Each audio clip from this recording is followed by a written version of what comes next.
Today we'll be looking at one of my favorite mangas, WHA Atelier. We'll be covering Chapter 1 and trying to figure out how Kamome Shirahama can make a magical world feel so natural.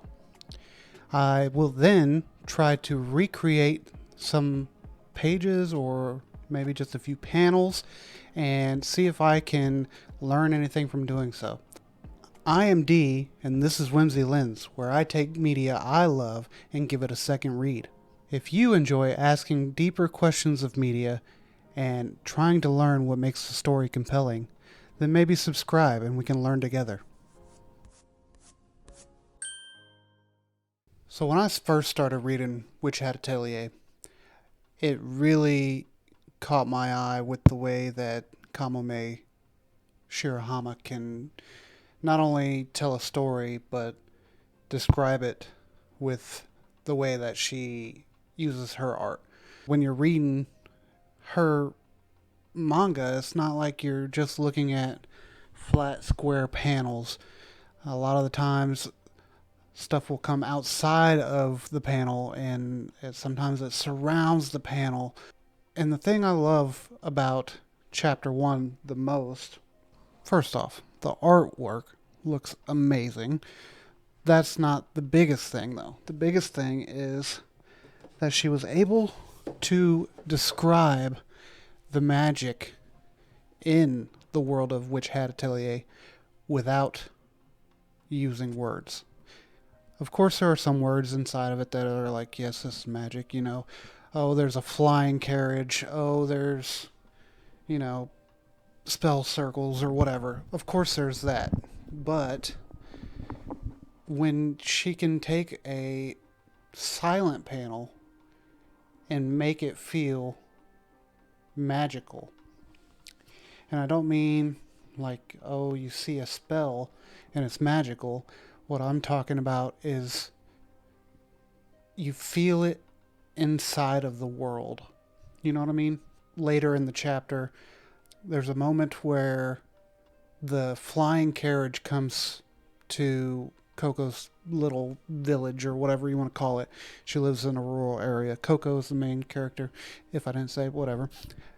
But a flying carriage comes in, and when Coco sees it, she gets excited. And it's not explained in words why she's excited, but she's excited because they don't see very many of the magical items outside in the rural area that she lives in. And that's just like, it's really subtle, but it's one of the things that really shows that this magic lives inside of the world. It's not just some concept that you have to understand. It's already understood that it's there. And Kamome is very, very good at not making you think about it, which is the kind of stuff I like to think about. So in that scene, everyone, like her mom, the people on the flying carriage, the other boys in the field, they're all like so hip to the fact that these things exist. It's so second nature. Yes, they're excited to see it because it's in the country, but that's it. They're not excited to see it because, oh my God, magic exists? No, they're excited to see it because it's in the country, and that's really cool. As a country boy, I grew up on 10 acres of land out in the middle of nowhere. So, if a Lamborghini showed up on my driveway, I'd be excited about it. But I know about Lamborghinis, It's kind of the same thing. And Kamome is really good at showing that. So that's kind of what I'm covering in today's episode is how do you make magic feel natural? And I think my answers to that will kind of surprise me because I'm going to be recreating some of these panels by drawing on my drawing tablet. I think you'll be excited about the one that I chose. Maybe not. Maybe it's just me. Maybe I'm weird. But it was a really cool page that I chose to recreate today. And I think it really embodies the message that I want to kind of figure out.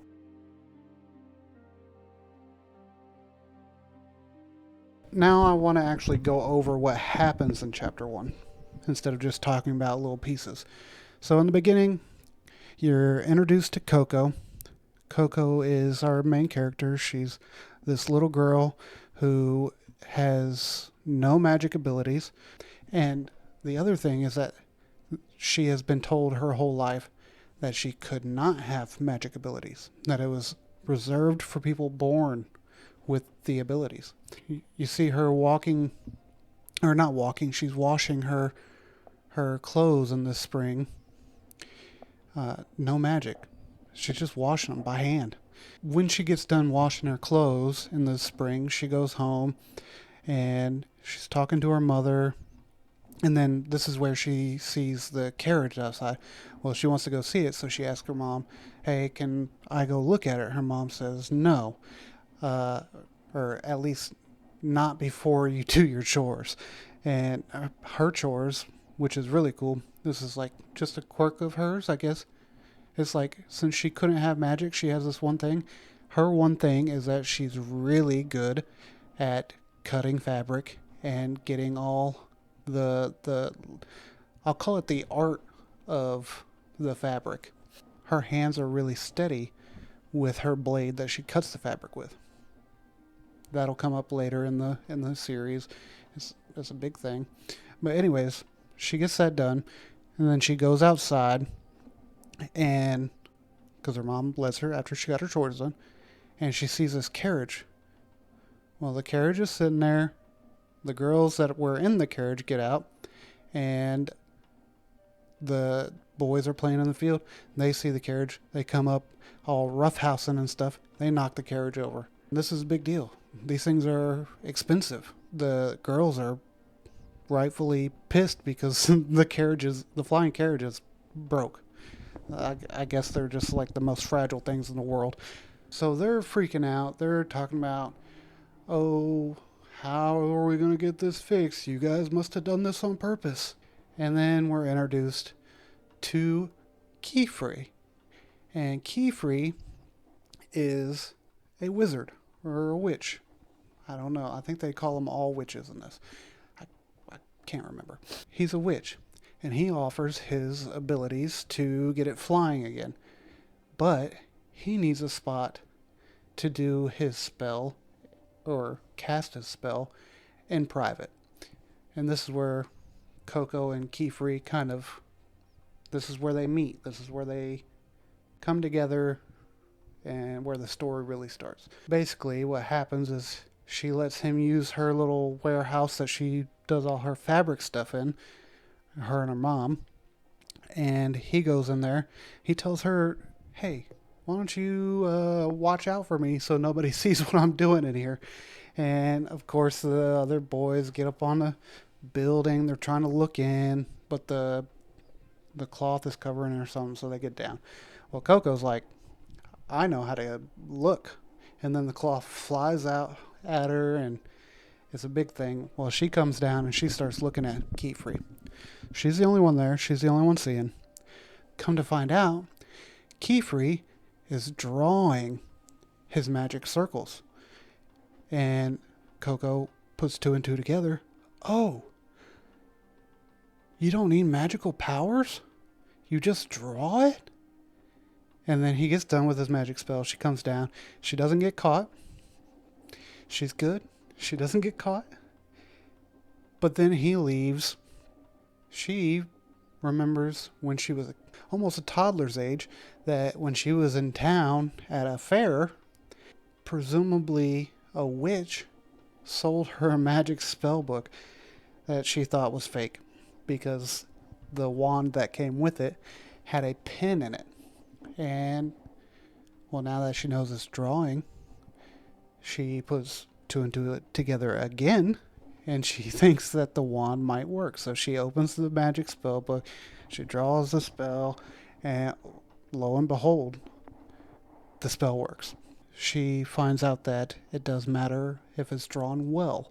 It does matter if, how big the drawing is. She's going through a few of these. She cast a fireball, has to put the fire out, blah blah blah.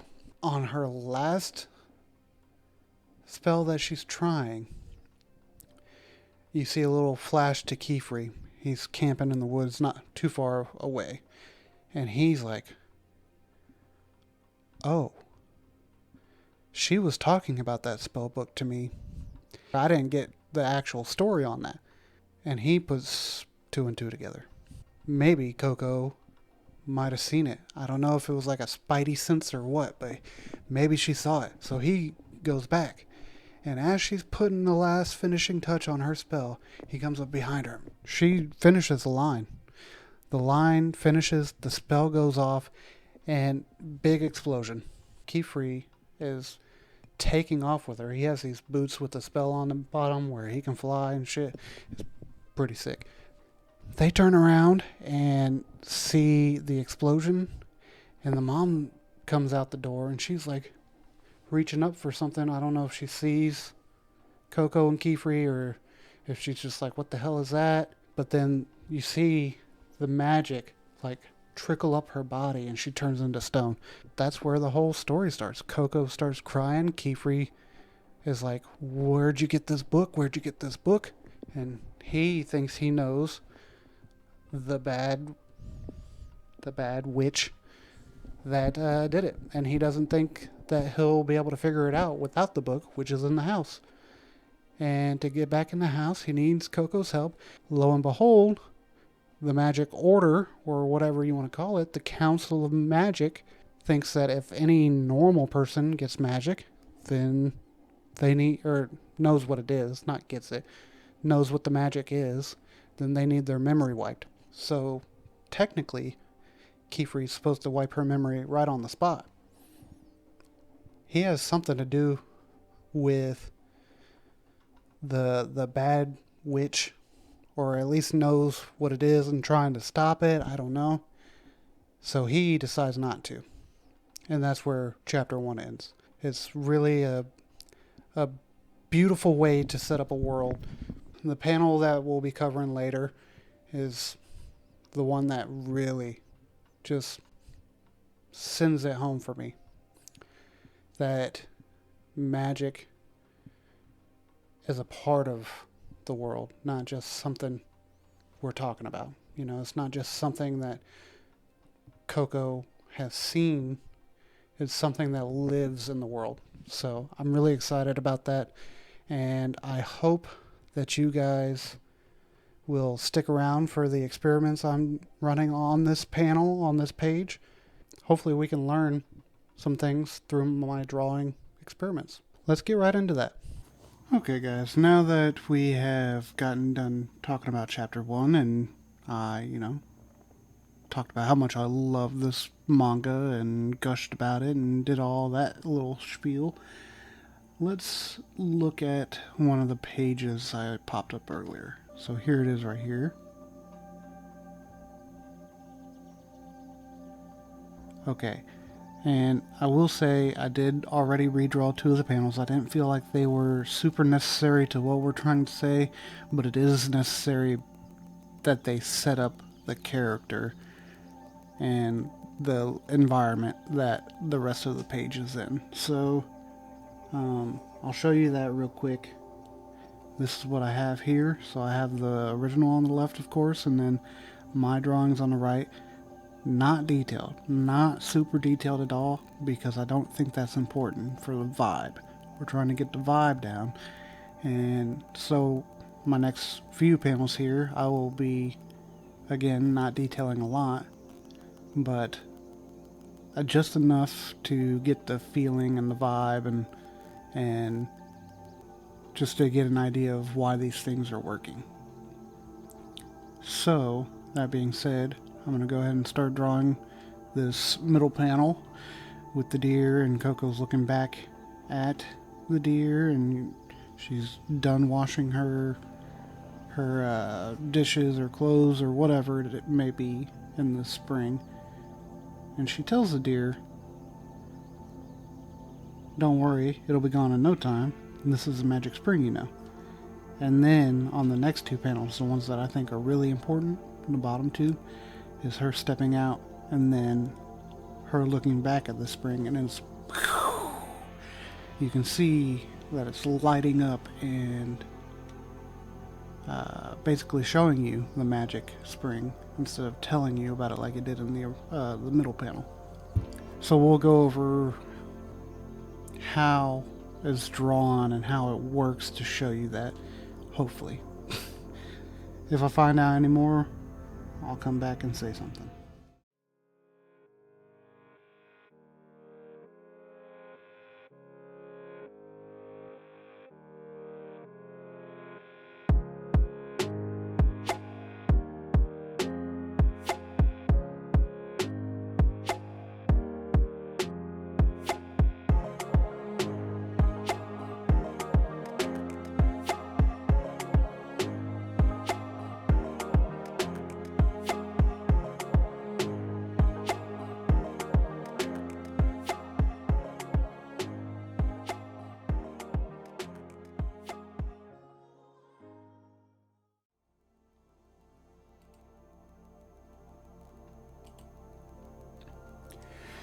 Okay, so far, I mean, I'm doing it even more rough than the other two panels, but what I've noticed is that, I mean, it's just basically scenery at this point.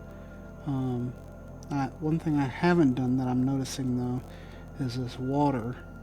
You can see how they made it grayscale, and I don't think that's just to signify it's water, because you can almost, like, if I put like a slight border out here, you can almost tell that it's water just because of the reflection area. So I don't think they made it grayscale for that. I think Kamome or her assistants, either one, made the grayscale water to signify that she had just gotten done dirtying it up. Because, I mean, she's saying sorry about the mess. Don't worry, it'll be gone in no time. It's showing that it's not gone yet as she's about to step out. You know, the gray is almost making the water dirty, which will really hit when these other panels come back and the water is bright white like it's cleaning itself. So that's what I'm noticing now. I'm going to go ahead and finish this panel up, but I just wanted to get my thought out there for that. Yeah. I guess one more thing that I saw before I go back to drawing is that these trees over here in the background, even on this side, they're both like, you can see the form of the tree, but they're shaping in darkness, like they're darker parts of the thing, so the sky in the background is super bright. It's just a contrast thing. And with that contrast is framing Coco and the lake, because it wants you to look at the lake. And I think that, like, makes it even more so apparent that the gray in the lake is significant. Alright, I'm going to go finish this real quick. I will talk to you guys in a second.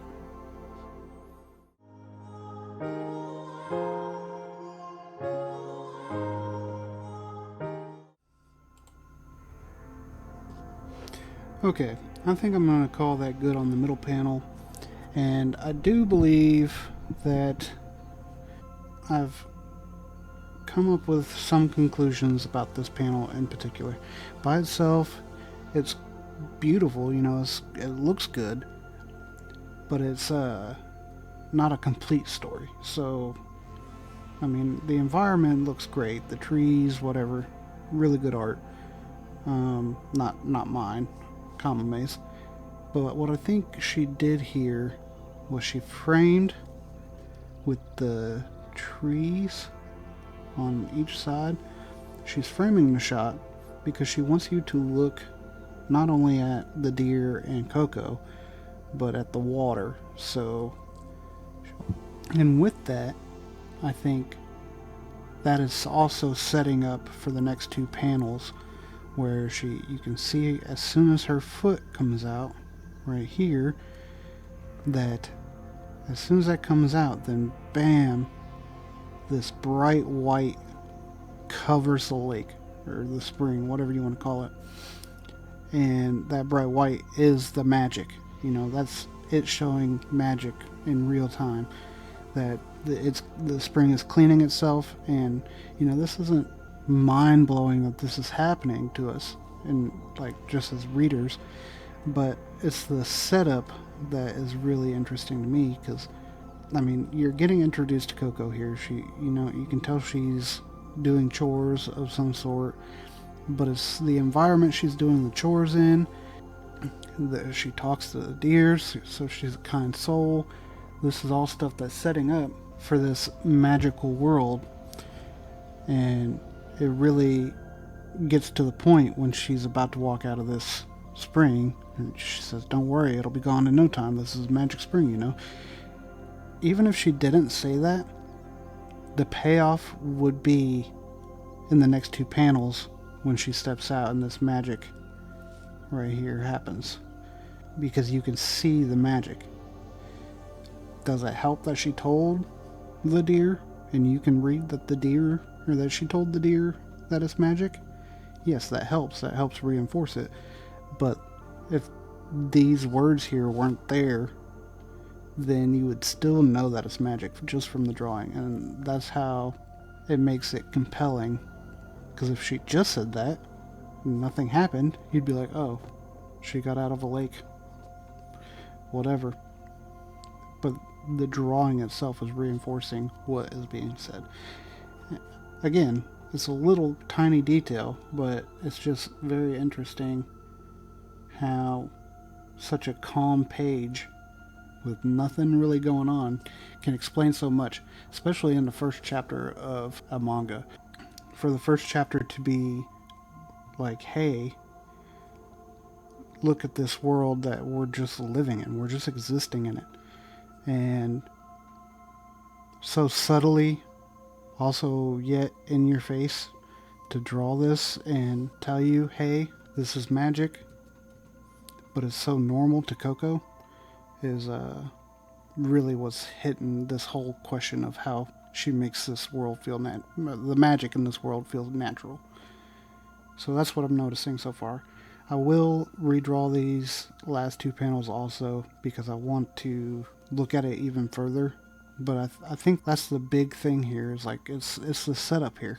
But without that setup, none of this works. Alright, I'm going to redraw these other two panels and I'll get back to you.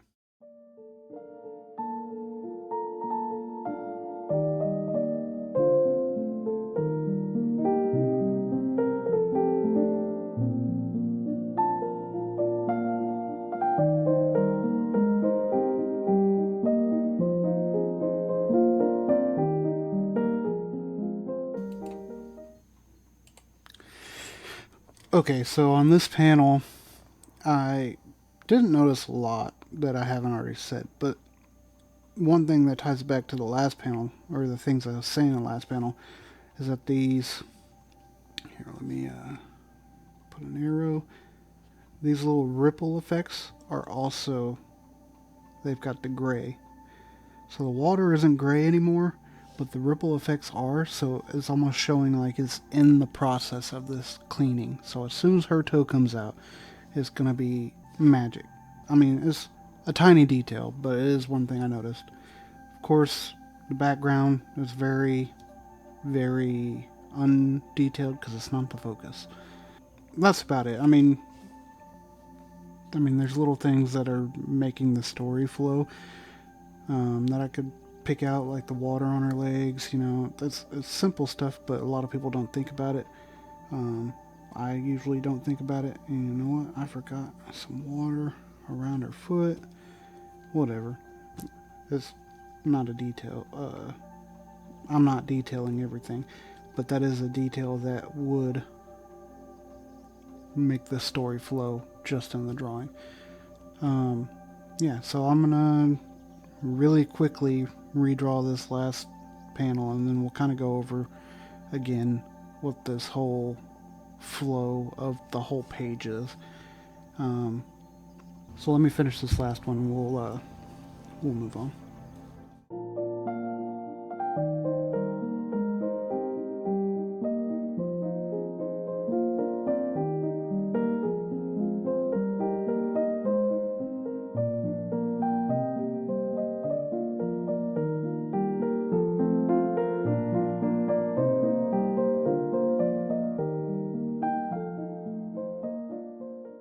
Okay, I think I am going to call that good. And basically, I've covered everything that this panel does, because this is the climax of the storytelling of this page. The magic doesn't even have to be shown until the last panel. And of course, with manga, you read from right to left, so this would be your last panel that you would read. Granted, there's no words, so you're not reading it. You get what I mean. Anyways, so I'm noticing these little lines here that are coming up. That's helping define the shine. Granted, it is in the onomatopoeia part of the manga. So manga like to put onomatopoeias to convey sound or subtle actions like this. But you don't need it, because Kamome and her team are putting these lines. You can tell that's shiny, and they also got some, oops, let me get some white. They also have some of these little floaty bits, which floaty bits make you think magic or dust or whatever. Here, mixed with the action lines, you're getting the fact that this is popping shine. It's a shine that's popping out at you. And then, of course, it flows back into the gray and black to signify the depth of the shot, which is just good illustration. But yeah, I mean, overall, I think that is the main takeaway of this whole page. Is let's set up a very, oops, I'm all white again. Let's set up a very simple, everyday task that Coco, our main character, is doing. Let's show the wildlife that is seeing it, because they're going to have an interaction. Oh, Coco's wore out. She got a bashful face, Don't worry about the mess that I'm making in your very natural habitat, where I probably shouldn't be, because, oh, this is a magic spring, We don't see that yet. We see her tell the deer that, but we don't see the magic of it yet. And that is the setup. It sets it all up. And then, of course, I've said it multiple times now, she's stepping out. I don't think that panel is needed, but it helps convey the action of it. Like, if you just put the shine panel here, then you don't get the dramatic effect of her stepping out, and that's when the magic happens. Kamome wants you to know that when her toes come out of the water, that is when the magic happens. It cleans itself automatically. And then, of course, the payoff. It's pretty simple. That's just the payoff page. There's not much more to be drawn story-wise from that. It's just payoff with the magic. You don't need words. You don't need any of that stuff. You just pay off the magic. Anywho, I think that will do it for this page. I don't notice stuff like this on my first read. When I am reading, I'm just like, oh yeah, she stepped out of the water. But I don't notice this gray inside the water, or this gray inside this water has a deeper meaning. Contextually, I'm a new artist. I'm new to manga, so, or not new to manga, but newer to manga. So when I go back for the second read, I am able to dissect it a little bit more, and it really helps by doing the drawing like this. Like, I can tell where the little lines mean something, or where I get to be messy, like this like water stuff over here. I can just be messy because it's not important. I mean, it's important enough to be put in there, but it's not important enough to the story that it needs to be detailed. Kind of like her face in the same in the same panel.